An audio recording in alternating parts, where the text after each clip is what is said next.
సూర్యాపేట జిల్లాలో BRS party ఆధ్వర్యంలో పెద్ద ఎత్తున ధర్నా చేపట్టారు. కన్నెపల్లి పంపులను ఆన్ చేసి ఎస్ఆర్ఎస్పీ ఆయకట్టుకు సాగునీరు అందించాలంటూ రహదారిపై పెద్ద ఎత్తున నిరసన చేశారు. కాళేశ్వరం ప్రాజెక్టు పంపులను నడపకుండా కాంగ్రెస్ ప్రభుత్వం కుట్ర చేస్తుందని ఆగ్రహం వ్యక్తం చేశారు. కాళేశ్వరం పంపులను ఆన్ చేస్తే తమ ప్రాంతమంతా సస్యశ్యామలం అవుతుందని తెలిపారు.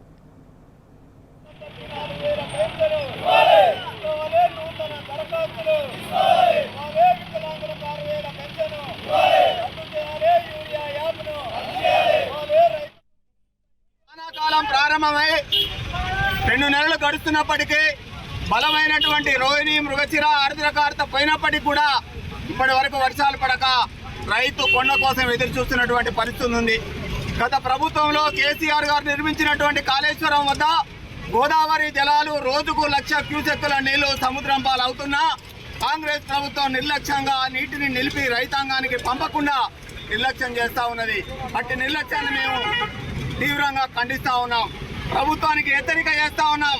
కాంగ్రెస్ పెద్దలారా, మీరు అధికారంలోకి రావడానికి రైతాంగానికి ఎన్నో మాయమాటలు చెప్పి గ్రామీణ ప్రాంత రైతుల ఓట్లేసుకొని మీరు అధికారంలోకి వచ్చారు. ఈరోజు రైతాంగాన్ని పూర్తిగా నట్టేట ముంచి వాళ్ళని ఆర్థికంగా జీవనోపాధి కోల్పోయే విధంగా మీరు పనులు చేస్తూ ఉన్నారు. మీకు త్వరలోనే రైతాంగం మొత్తం కూడా తగిన బుద్ధి చెప్పడానికి ఎదురు చూస్తూ ఉన్నది.